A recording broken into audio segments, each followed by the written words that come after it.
Bom dia, senhoras e senhores. Sejam bem-vindos à videoconferência da Cury Construtora para a discussão dos resultados referentes ao segundo trimestre de 2025.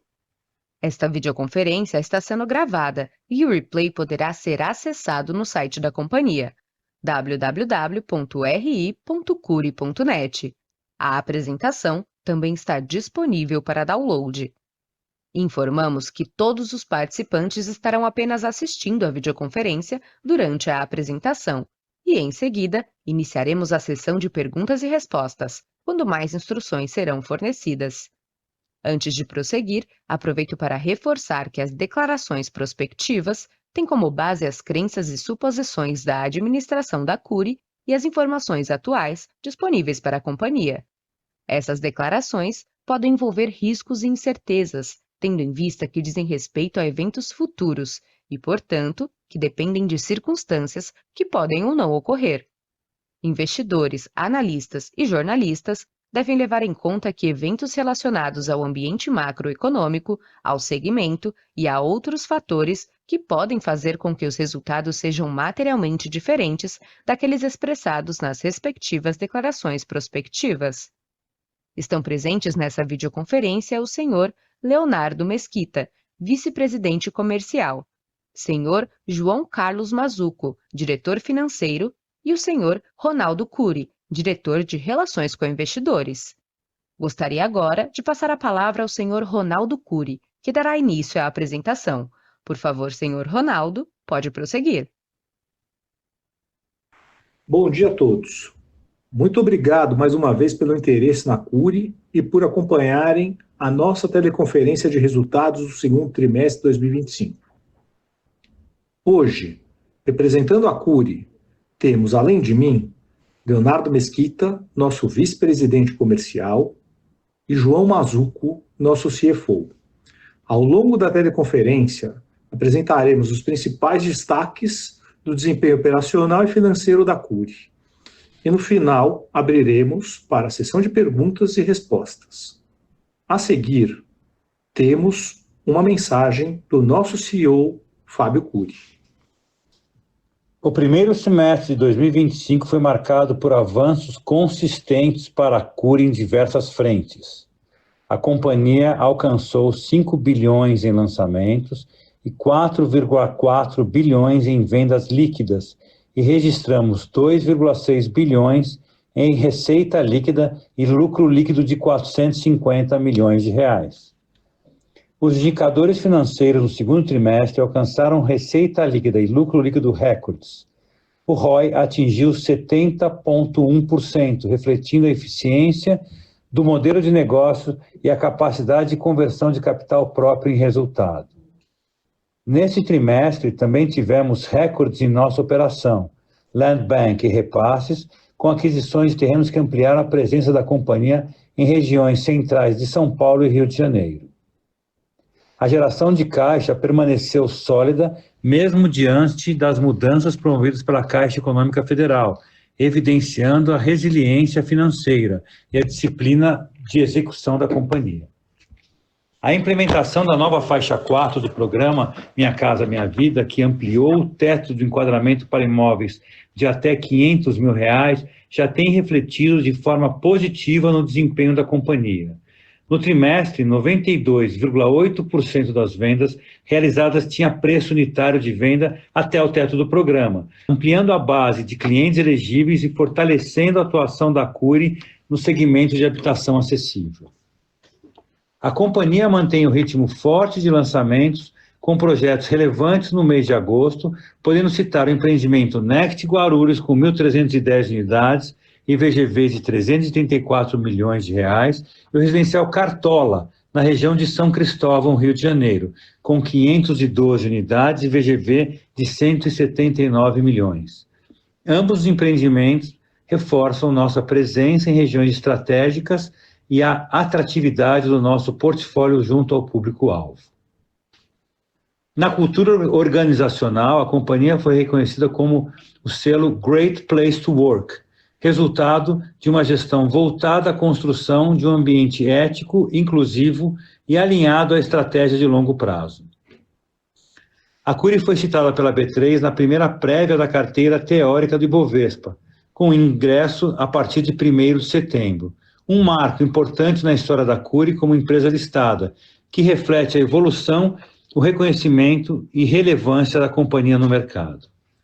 A Cury encerra o segundo trimestre com entusiasmo e confiança, certa de que está preparada para aproveitar as oportunidades que virão e seguirá construindo, com responsabilidade, um futuro ainda mais promissor para a companhia, seus clientes, colaboradores e acionistas. A partir de agora, irei explorar os destaques de nosso desempenho operacional e financeiro no segundo trimestre de 2025.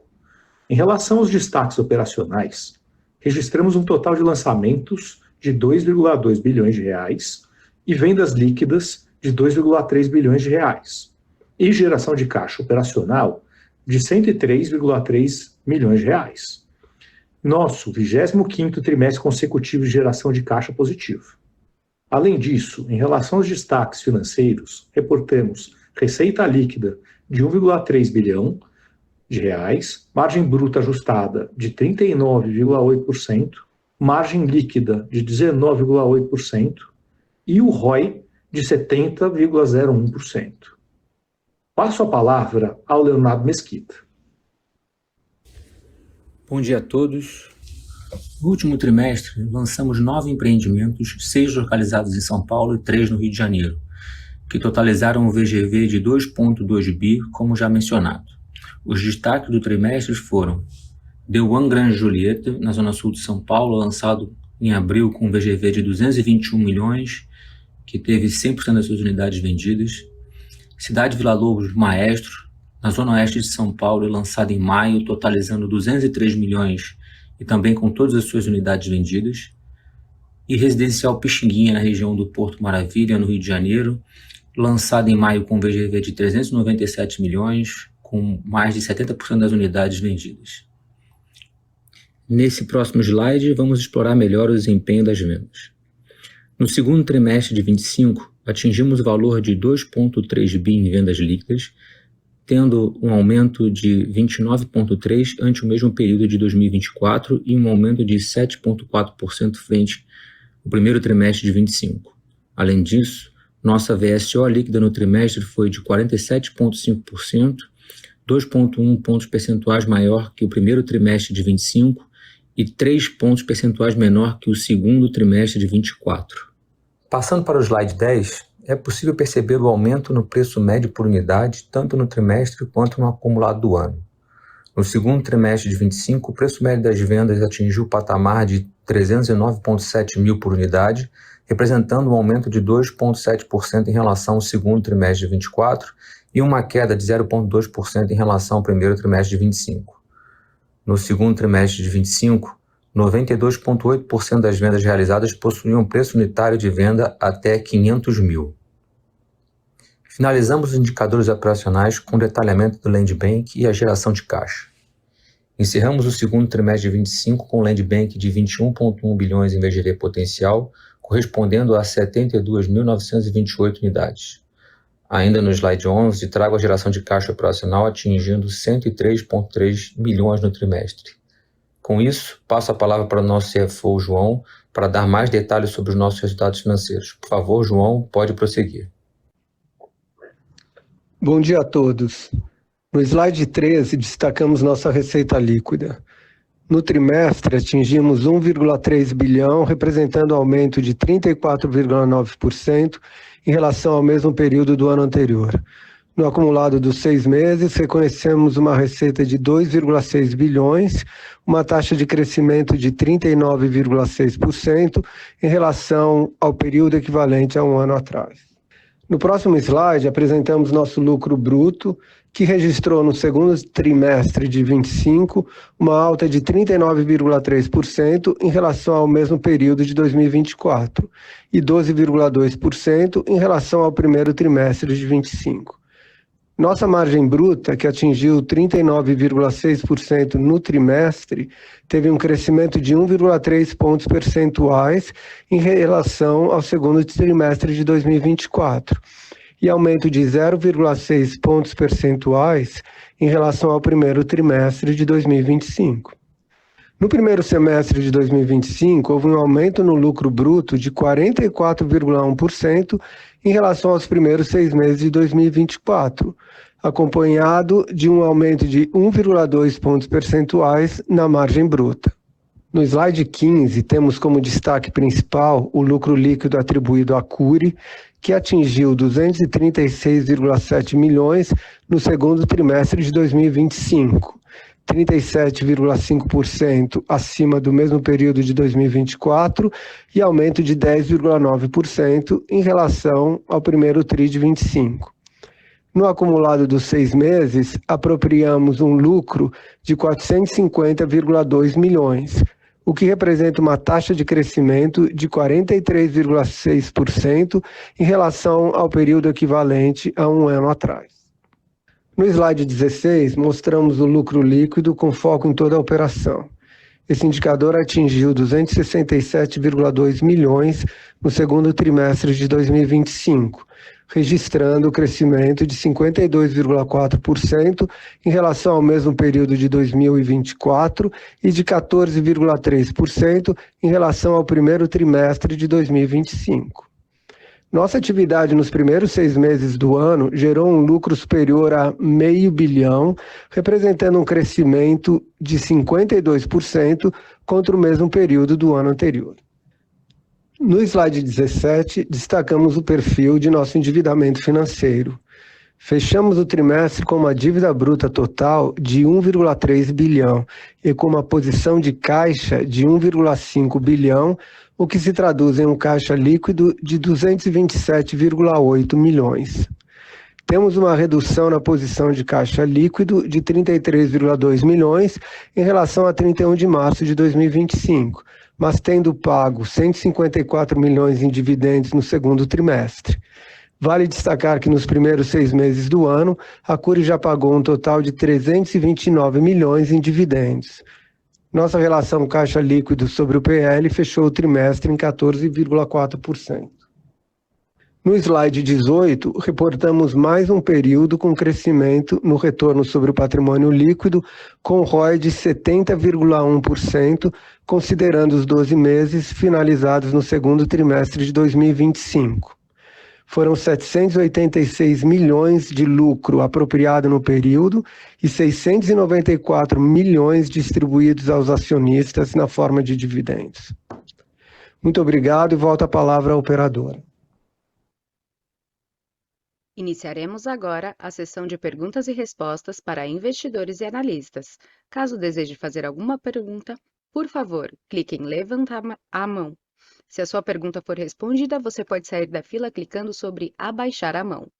Nossa primeira pergunta vem do senhor Pedro Lobato, do Bradesco BBI. Por favor, senhor Pedro, pode prosseguir. Bom dia, pessoal. Obrigado pelo espaço. São 2 perguntas.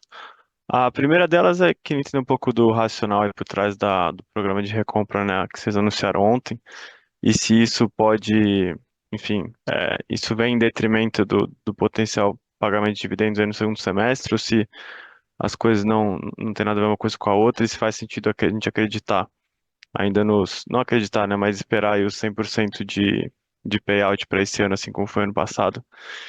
E a segunda pergunta é mais questão de land bank, assim, né, que ele, enfim, continua crescendo, o ROI continua aumentando, a pergunta, assim, que fica, como que tem sido esse land bank marginal aí que vocês adicionam, se tem mantido aí os mesmos parâmetros de rentabilidade, enfim, de ROI. E é isso. Obrigado. Bom dia, Pedro. Bom dia a todos. Obrigado pela pergunta. Eu vou começar aqui com a questão do plano de recompra de dividendos, depois eu passo a palavra aqui para o Léo. Não há nenhuma intenção de substituir distribuição de dividendos por recompra de ações. E em relação ao montante de dividendos, a gente tem como meta, a gente sempre repete esse número, 70% a 80% de payout em relação ao lucro do exercício anterior. Havendo um excesso de caixa pelo nosso juízo, havendo capacidade de distribuir, a gente distribui como foi feito os 2 anos anteriores. Não há nenhuma intenção em ficar sentado em excesso de caixa aqui, mas isso é uma decisão a ser tomada oportunamente. E agora, a questão da recompra tem um caráter de certa formalidade em a gente também estabeleceu um plano de recompra de ações, para que, da mesma forma, oportunamente, quando a gente entenda que ficou atrativo a gente fazer uma recompra, a gente estará pronto para exercer isso. Mas a política de dividendos da companhia continua exatamente a mesma. Bom dia, Pedro. É o Léo aqui. Com relação à segunda pergunta do Land Bank, o objetivo segue o mesmo. A gente continua buscando áreas em regiões de Rio e São Paulo com grande infraestrutura. Então, a gente tem visto que essa é a política que a gente tem seguido, tem dado certo, e os fundamentos de compra e aquisição continuam os mesmos. Então, a gente não tem nenhuma mudança na formação desse land bank do que a gente da política que a gente vinha seguindo anteriormente. Ótimo. Obrigado, João, Léo. Bom dia. Nossa próxima pergunta vem do senhor André Mazzini, do Citi. Por favor, senhor André, pode prosseguir. Oi, time. Obrigado pelo call. 2 perguntas. A primeira é sobre os lançamentos ali no chamado Novo Porto, vou dizer assim, né, na região de São Cristóvão, né? O Pixinguinha, vocês colocaram que vendeu 77% e teve o Cartola agora em agosto. Então, se puderem falar um pouco da região, né? O Novo Porto é mais próximo de bairros consolidados, Tijuca, etc., né? É menos um turnaround, vou dizer assim, do que talvez o Porto original, que deu certo. Então, se vocês puderem falar da região, o tamanho do land bank ali no Porto Total e também nesse Novo Porto, e vocês acham que a aceitação vai ser igual ou até maior do que a do Porto original? Essa é a primeira.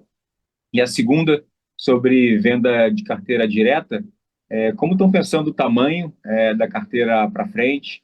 Se o faixa 4 vai ser usado para reduzir o tamanho da carteira, possivelmente? E a gente viu que a carteira deu uma aumentada, né? Pelas nossas contas, pelo menos aqui, parece que ela tem 24% das vendas versus há um ano atrás era algo como 17%, né? Então, se o faixa 4 deveria mudar essa tendência. Obrigado. Bom dia, André. Em relação à primeira pergunta, olha, assim, eu acho que o conceito que está sendo criado ali na região portuária do Rio de Janeiro, e até, como você até bem mencionou, chamando de Novo Porto, eu acho que o grande objetivo ali é, de fato, ter uma integração muito grande em relação à região portuária e São Cristóvão, né?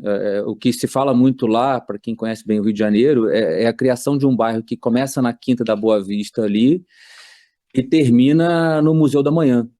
Existe até previsão da prefeitura de extensão do VLT, ele já chega ali no Terminal Gentileza e existe uma previsão de extensão até a Quinta da Boa Vista. Hoje já acontece as obras da Estação Leopoldina, que já ficam do outro lado da Francisco Bicalho.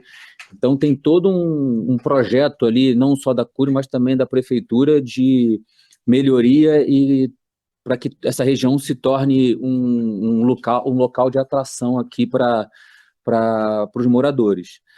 Como você mencionou também, é uma região que tem já uma infraestrutura já consolidada ali nas proximidades da Quinta da Boa Vista.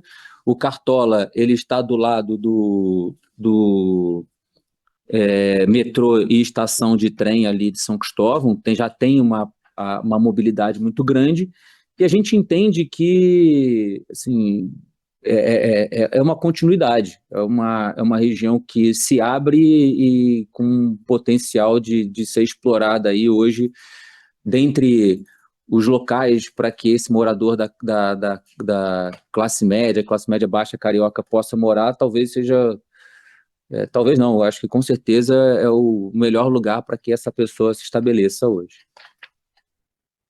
Em relação à segunda pergunta, com relação à carteira, aumento da carteira e do faixa 4, eu acho que o faixa 4 ele começou agora no mês de junho a ter um pouco mais de repasse utilizando o faixa 4. Eu acho que agora a gente já sente uma mudança até do próprio corretor na hora de oferecer para esse cliente. Ele já agora traz, além da tabela direta que esse cliente vinha utilizando muito, ele começa a apresentar muito essa modalidade de financiamento. Então acho que tem um momento de educação. É um cliente que não estava acostumado, a Cury pratica isso, mas o mercado em si, muitas empresas não praticam o repasse na planta desse cliente. Então tem aí essa quebra acontecendo. Esse cliente vem entendendo que ele pode repassar na planta, seja na Cury, seja em outras construtoras, mas eu acho que é um processo de educação, e a tendência é que, de fato, esse financiamento vá sendo mais oferecido e mais utilizado pelo cliente também. Então, isso deve sim ser um ponto para que a carteira ela ou diminua ou estabilize aí a partir do momento que a utilização do financiamento do faixa 4 comece a acontecer com mais força. Muito claro. Obrigado, Léo. Bom dia. Nossa próxima pergunta vem do senhor Igor Altero, da XP. Por favor, senhor Igor, pode prosseguir. Oi, pessoal, bom dia. Primeiro ponto aqui que eu queria tocar, né, se faz sentido pensar, né, em um cenário com mais pricing power agora para vocês, né, com essas melhorias aí do programa, e você tem também inflação mais controlada, né, principalmente aí parece que do lado de custo de materiais, né, então diante desse cenário faz sentido imaginar que você possa, né, com inflação mais controlada, continuando subindo o preço, que tua margem possa continuar expandindo, né? Então tem um upside aqui para ganho de margem bruta. Essa é a primeira pergunta. E a segunda, assim, né? A gente viu também o programa atendendo mais classe média, com faixa 4, né? Subindo o teto, renda. Agora, quais vocês acham que possam ser novas medidas, né? Que a gente poderia ver para esse mercado da média renda, né? Que continua sofrendo com escassez de funding da poupança, affordability também, né? A gente tem visto algumas notícias na mídia aí falando do novo programa habitacional. Então, entender se vocês têm alguma visão aqui. Obrigado.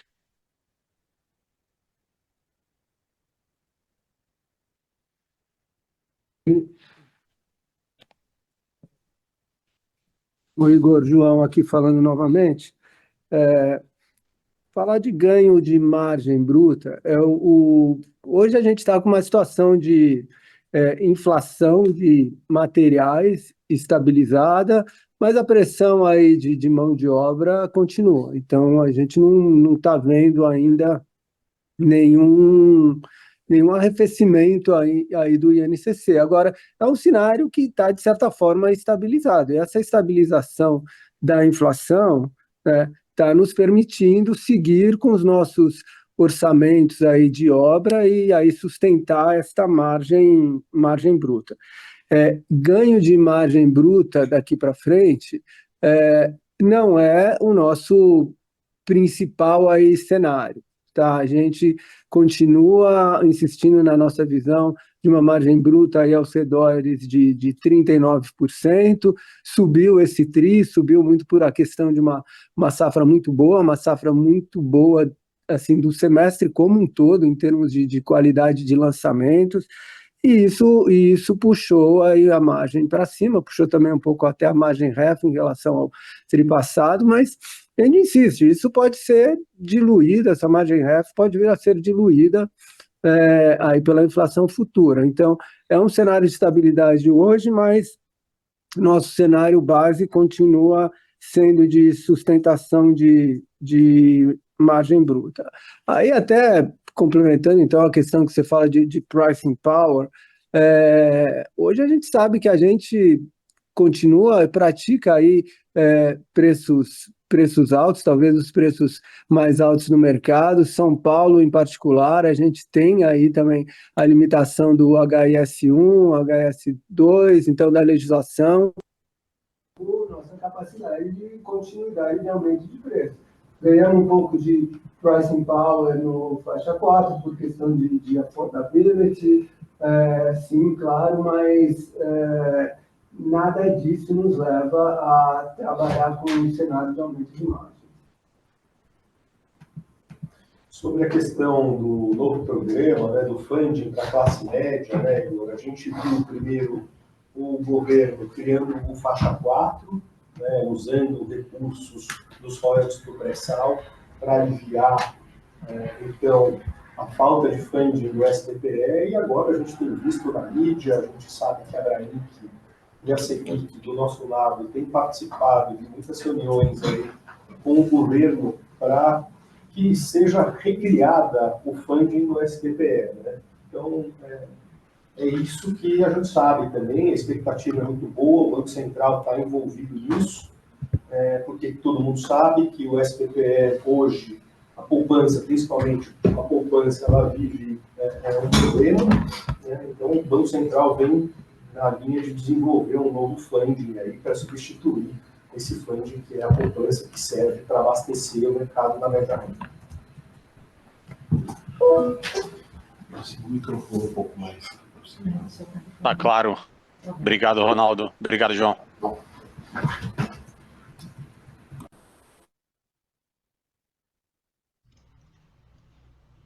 Nossa próxima pergunta vem do senhor Matheus Meloni, do Santander. Por favor, senhor Matheus, pode prosseguir.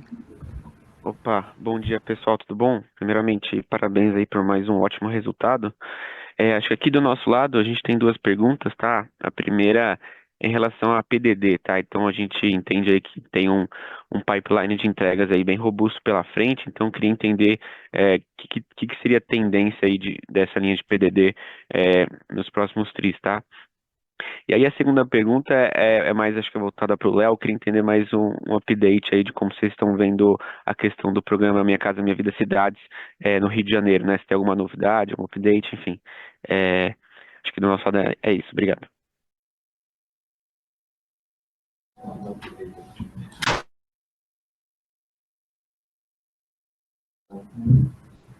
Oi, Matheus, bom dia.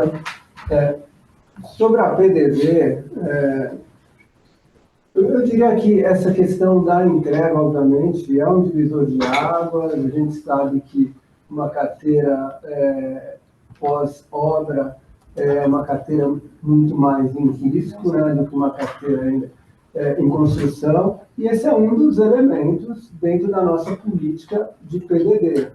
Agora, eu acho que é importante a gente olhar...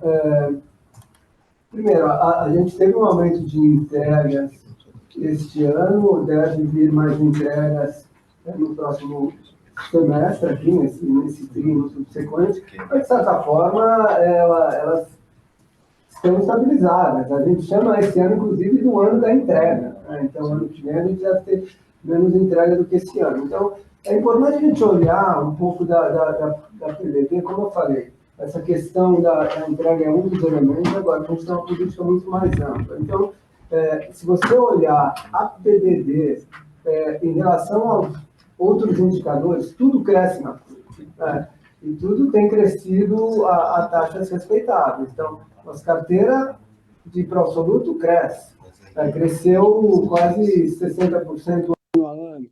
Nosso contas a receber cresce, nossa receita cresce. Então, se você for analisar a PDD, tanto nesse TRI, no TRI passado, e comparar com os níveis históricos, ela está bastante consistente, né?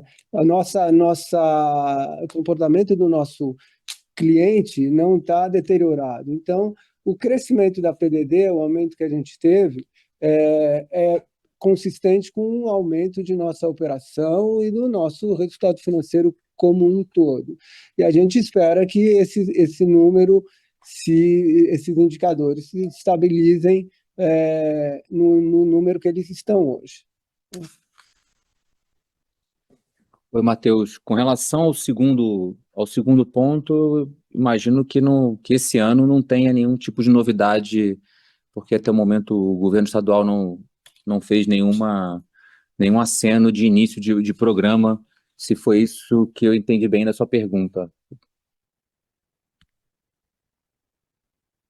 Bom, obrigado, pessoal.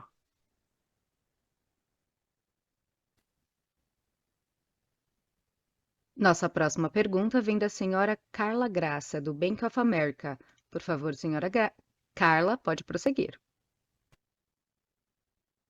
Bom dia, pessoal. Muito obrigada pela oportunidade de fazer uma pergunta e pela apresentação. Eu tenho duas do meu lado.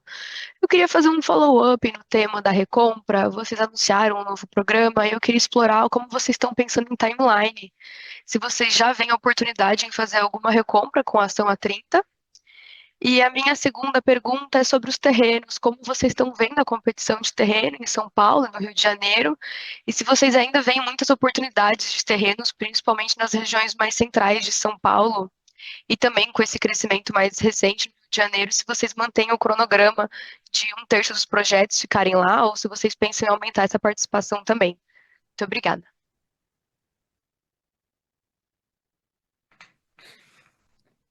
Carla, João, aqui novamente.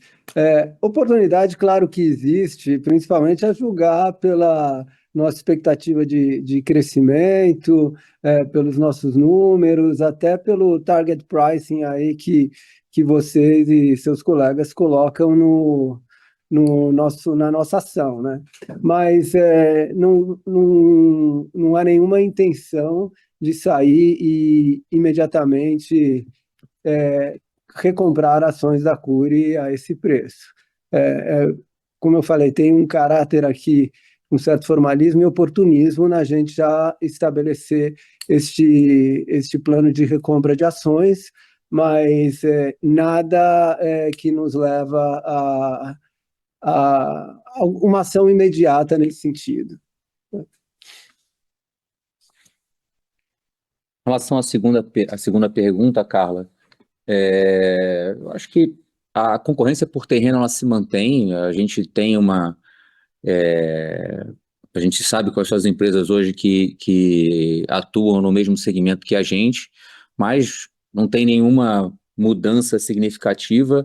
Eu acho que, com relação a São Paulo, eu acho que a gente tem muita oportunidade ainda em regiões centrais de São Paulo. Você tem aí, por exemplo, alguns PIOs que nem regulamentaram, nem foram regulamentados, então existe uma extensa área aí que ainda vai ter uma regulamentação e vai ser aberta aí para as empresas trabalharem. Você tem o Arco Tamanduateí também, que é uma grande região que teve uma regulamentação muito recente, então tende a ser uma nova área de desenvolvimento para empreendimentos de HIS, ali região da Moca, Ipiranga, que é uma região bem central e muito atrativa em São Paulo. Então acho que ainda temos um momento de muita oferta, e eu acho que de muita intenção, na verdade, da cidade de trazer as pessoas para mais perto, para essas regiões. Eu acho que essa política que eu acho que é muito importante, a gente vem entendendo que terá muita continuidade na cidade de São Paulo. E no Rio de Janeiro, eu acho que segue também a mesma tendência. Você vê claramente a prefeitura indicando a região da Zona Norte, a região Porto Novo, como a gente mencionou há pouco, como áreas de interesse e desenvolvimento da cidade, e tentando apoiar de todas as formas para que essas regiões se desenvolvam. Eu acho que um grande exemplo foi que mesmo o Porto indo muito bem nos últimos anos, desde o início do ano, foi aprovada a isenção de TBI para as novas aquisições na região, visando fomentar mais ainda a ida das pessoas para essa área da cidade. E com relação à divisão entre Rio e São Paulo, eu acho que ela se mantém, porque como acho que a resposta anterior mostra que as duas cidades ainda apresentam boas condições de trabalho, e não deve mudar muito a nossa divisão aí de lançamento nos próximos anos. Perfeito, ficou muito claro. Obrigada. Nossa próxima pergunta vem da senhora Ana Júlia Jerkowski, da UBS. Por favor, senhora Ana, pode prosseguir. Oi, pessoal. Bom dia, obrigada pelo call. Minha pergunta é em relação aos lançamentos. Vocês fecharam esse primeiro semestre de 2025 lançando 5 bi, e agora pensando na figura para o ano fechado de 2025 e também indo para 2026, se vocês puderem dar um update para a gente de qual a posição mais recente da companhia em relação a isso, né, em relação aos lançamentos para o ano fechado e ano que vem, e também o que seria gargalo, né, o que poderia impedir de manter esse ritmo de lançamento. É só engenharia mesmo, time de vendas? E uma segunda pergunta é em relação à faixa 4, é o que vocês puderem compartilhar com a gente em relação ao funcionamento da faixa, se tem tido algum gargalo, algum problema de repasse, alguma coisa do tipo. Obrigada.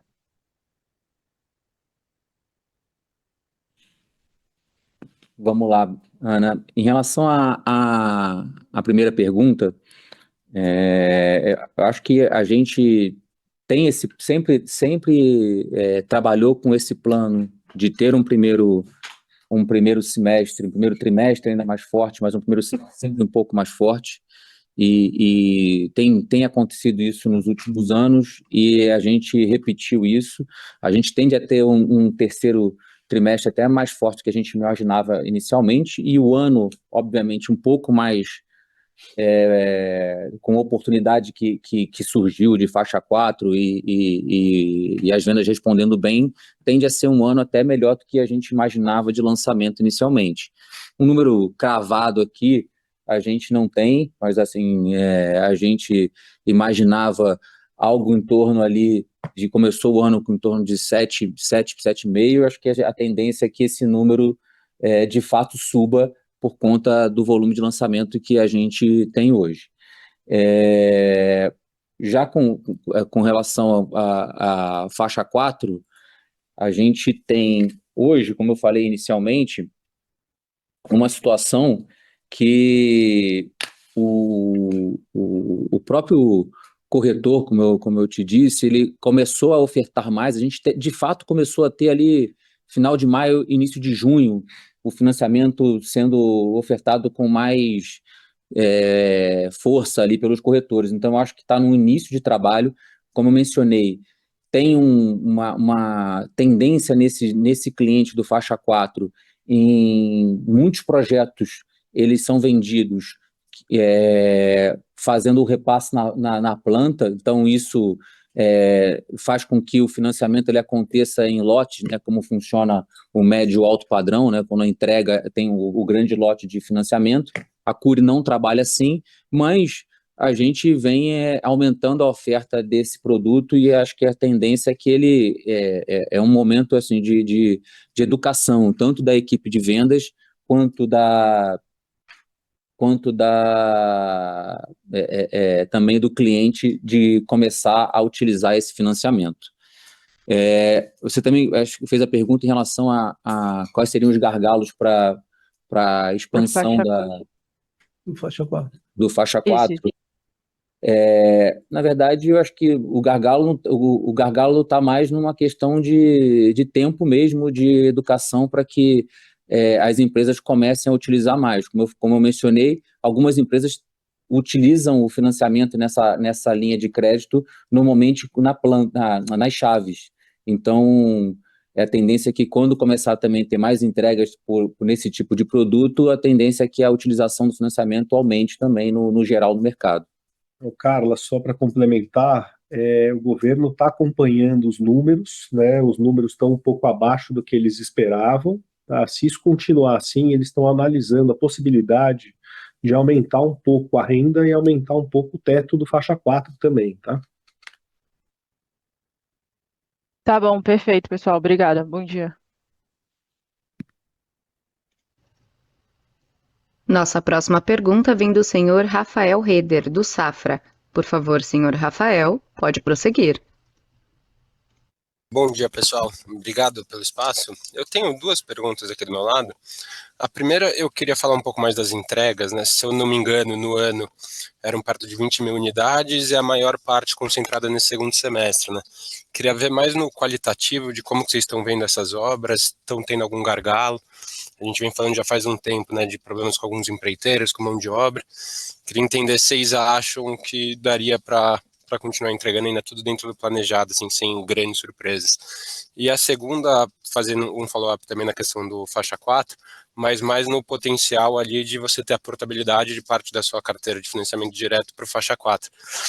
Queria entender se vocês já fizeram alguma análise da carteira de vocês, quantos clientes estariam enquadrados dentro dessas condições, ou seja, com a renda ali até os R$ 12.000, e o que vocês veem de oportunidade, assumindo que comece a rampar mais ali os desembolsos do faixa 4. Obrigado.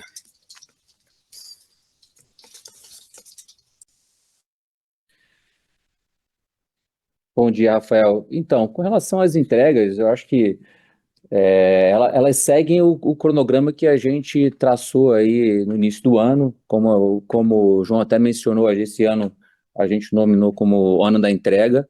A gente teve um grande volume de entregas já no primeiro semestre, muita coisa agora no segundo, já estamos em processo de vistoria, então tem muita coisa acontecendo, então não tem nada de diferente do que a gente estava programando inicialmente.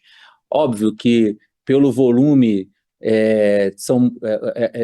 tem um desafio muito grande, são muitas vistorias, então é natural que a gente esteja aí num processo de, em pouco tempo aí de passados aí esse boom aí de entrega, a gente começa a normalizar também, a gente tem até um volume previsto para o próximo ano até um pouco inferior do que a gente está tendo agora. Então, é natural e a gente não está enxergando nenhum problema, nem com o empreiteiro, nem com nada em relação a que isso leve a algum problema à entrega. Com relação ao faixa 4 e carteira, a gente tem uma situação aí, vou falar, assim, falar da Cury, né? A Cury, quando a gente fala de tabela direta da Cury, a gente tem que lembrar que essa tabela direta ela é com 60% desse cara pagando até chaves. Então, por mais que ele tenha um perfil, ele já tem um volume de pagamento muito robusto durante esse período. Então, o que a gente está vendo a gente tem ofertado, alguns clientes têm aceito e outros preferem continuar na tabela direta porque se sentem confortáveis em manter o volume de pagamento e a forma de pagamento que eles estão. Então, olhando a nossa carteira em si, a gente tem algum aproveitamento, mas a gente ainda não viu uma migração tão grande acontecendo dos nossos clientes, porque como eles já têm uma tabela bem forte, eles preferem continuar nessa tabela do que entrar no financiamento nesse momento. Pensando também o seguinte, quando a gente olha a carteira performada da Cury, dessa tabela direta, a gente tem um volume muito grande de quitação dessas pessoas até as chaves. Então, é um perfil de cliente que ele, às vezes, nem quer entrar no financiamento porque ele já está contando que perto ou próximo às chaves ele vai ter um desembolso maior para não precisar entrar em financiamento. Então, aí eu estou falando especificamente da nossa carteira e da forma como a gente utiliza a tabela direta. Não, tá ótimo, não, ficou bem claro. Obrigado, pessoal, bom dia. Nossa próxima pergunta vem da senhora Juliana Veiga, do Itaú BBA. Por favor, senhora Juliana, pode prosseguir. Bom dia, pessoal. Muito obrigada pelo espaço para pergunta. Parabéns pelos resultados. Aqui do meu lado é só uma pergunta e eu queria que vocês comentassem um pouco mais sobre a dinâmica de despesas operacionais da companhia. A gente vê aqui um aumento em vendas em quase 17%, em despesas de vendas. A gente queria entender se esse pode ser um novo patamar para os próximos tris, considerando até a aceleração dos lançamentos. E também nessa linha, eu queria perguntar sobre a linha de outras despesas aqui. A gente sabe que tem a BDD aqui dentro e teve uma redução relevante nesse TRI. Vocês podem explicar um pouco mais a redução nessa linha de outras despesas e se o ajuste veio só da BDD mesmo?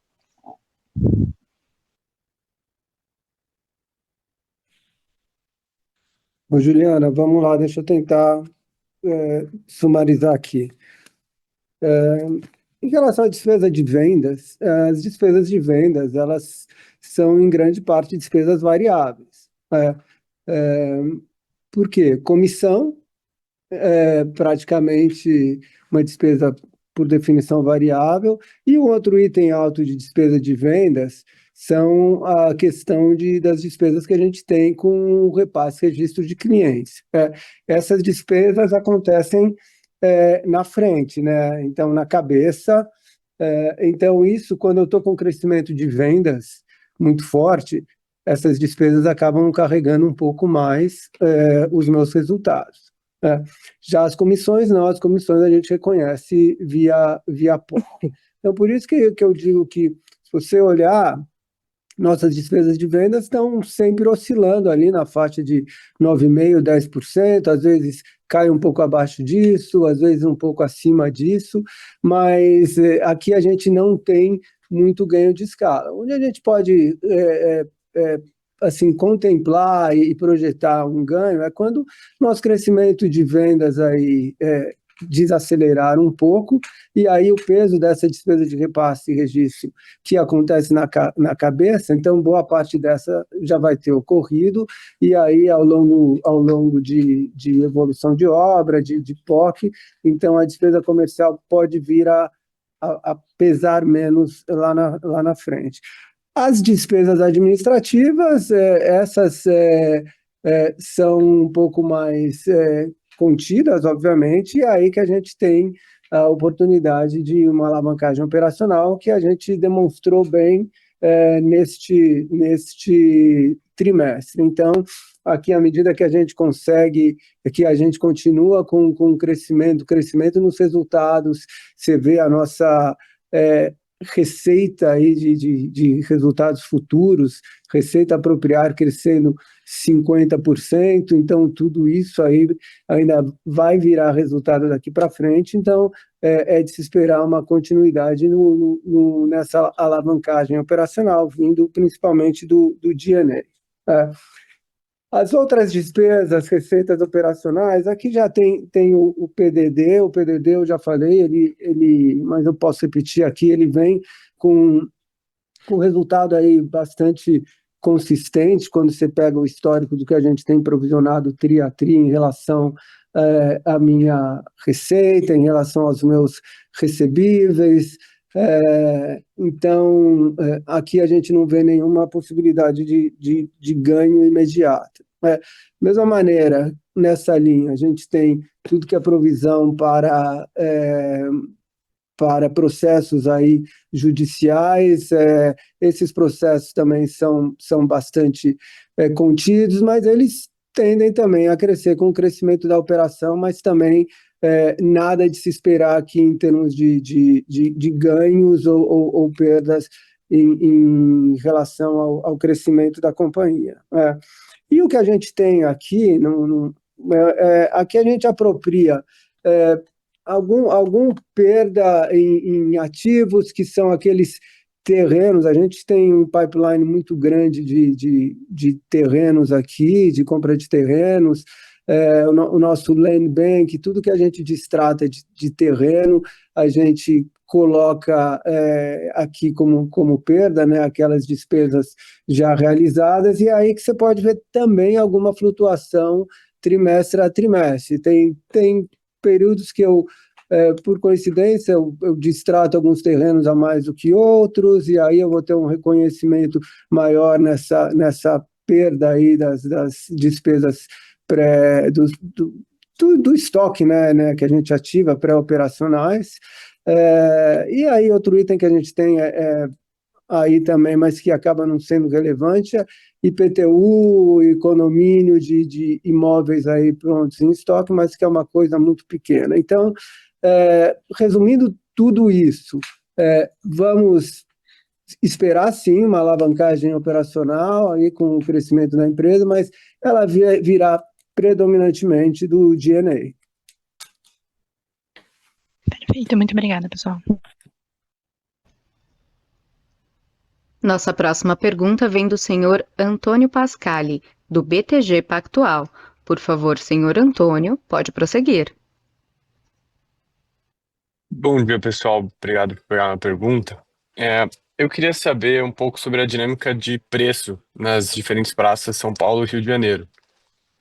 Como vocês estão vendo um potencial para aumento de preço, se tem alguma diferença estrutural entre essas duas praças, qual seria essa diferença, enfim. Acho que é isso. Obrigado.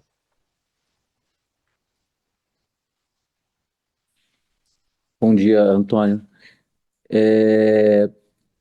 Assim, a gente, como até mencionado, São Paulo, a gente tem uma característica hoje onde a gente atua ainda abaixo dos limites, né, de HIS1, 2, HMP, mas existe uma limitação, a gente ainda está bem confortável o preço que hoje de limite aqui a gente tem conseguido atuar, e aí é uma questão de oportunidade de alguns projetos que em regiões melhores a gente consegue explorar não só essas unidades, também quando os casos têm R2V, então essa nossa busca por terrenos mais centrais, mais bem localizados, é muito em função de a gente poder explorar também essas regiões como um todo. Então, isso vai de caso a caso, né? A gente vai olhando projeto, região, onde a gente pode, dentro da legislação, explorar o máximo.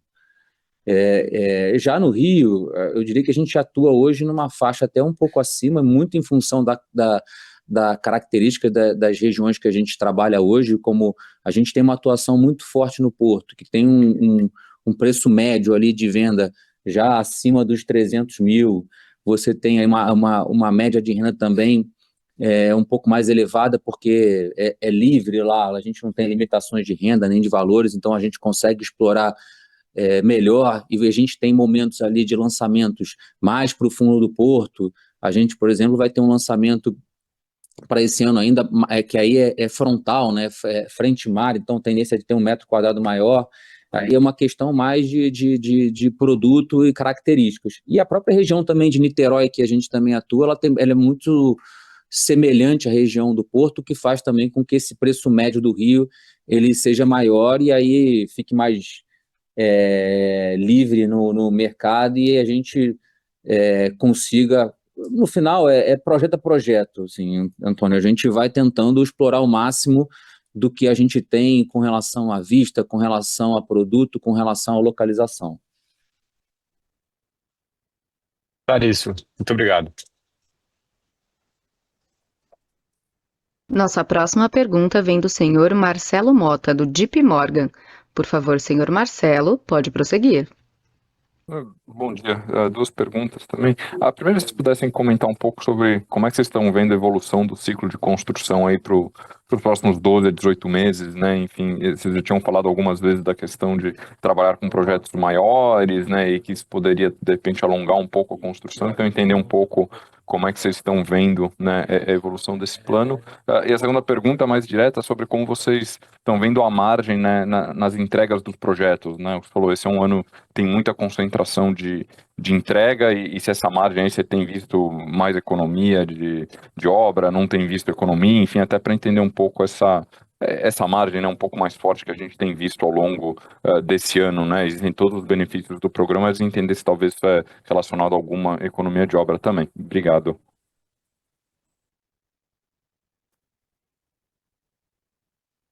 Olha, bom dia, Mota. Com relação eu vou pegar a primeira e o João aqui responde em relação à margem. Em relação ao ciclo, eu acho que, de fato, a gente tem tido projetos maiores, o que gera alguma complexidade, principalmente a gente tem se adequado a esse final, né? Quando a gente hoje se depara com projetos de 1.000, 1.200, 1.300 unidades, a gente acabou, tem o Pixinguinha lá com 2.000 unidades, a gente acaba, não é só o ciclo de obra, né? É o ciclo de entrega. Imagina, a gente tem que fazer 1.000 vistorias, às vezes gera alguma revistoria, então é uma complexidade maior, e a gente, até por precaução, tem colocado, sim, mais prazo para que a gente não tenha nenhum tipo de percalço. Eu acho que a nossa engenharia se prepara e sabendo do desafio, ela prefere, a gente ter uma entrega tranquila do que a gente ficar aqui no final correndo por conta da grandiosidade dos projetos. Então, acho que acontece isso muito porque a gente tem conseguido, por conta das legislações, tanto de Rio e São Paulo, explorar melhor os terrenos e gerado condomínios cada vez maiores e com esse nível de complexidade. Mas acho que natural, e a nossa engenharia se adequou a isso, ajustando os prazos nos momentos que foram necessários aqui. Mota, sobre margem de entrega de projetos, o que a gente tem falado aqui? O que tem contribuído para o nosso aumento de margem, sustentabilidade da margem REF, é claro que a safra nova, né? Então, hoje, o que a gente está entregando é coisas que a gente lançou lá praticamente no pico da inflação, meados de 2022, estamos aqui no meio de 2025. Então, projetos que a gente lançou ali naquele primeiro semestre de 22, alguns até segundo semestre de 21, aqui a gente não tem praticamente ganho de margem, pelo contrário, estamos entregando com margens inferiores às margens de lançamento. Então, hoje, se você me perguntasse, ou se esse foi o teor da pergunta também, a gente apropriou algum ganho de margem ou algum excedente aí de orçamento não realizado em algumas das minhas entregas? Não nenhum, e pelo contrário, são projetos que tiveram margem reajustadas. Vamos apropriar alguma coisa este ano? Também não temos expectativa. O que a gente tem como a gente sempre falou, a gente tem aquela gordura no custo de obra que a gente coloca nas nossas viabilidades, e que a gente, assim, seria muito bom se a gente pudesse chegar aí no final de alguma obra, olhando para frente, e apropriar algum ganho de orçamento ali. Não trabalhamos com esse cenário, mas pode vir aí alguma surpresa para frente, mas certamente esse ano ainda não. A gente teria que ter a entrega de projetos que foram lançados aí num ambiente mais benigno de inflação, projetos lançados aí a partir de 2023, que a gente só vai entregar aí do ano que vem para frente. Perfeito, obrigado.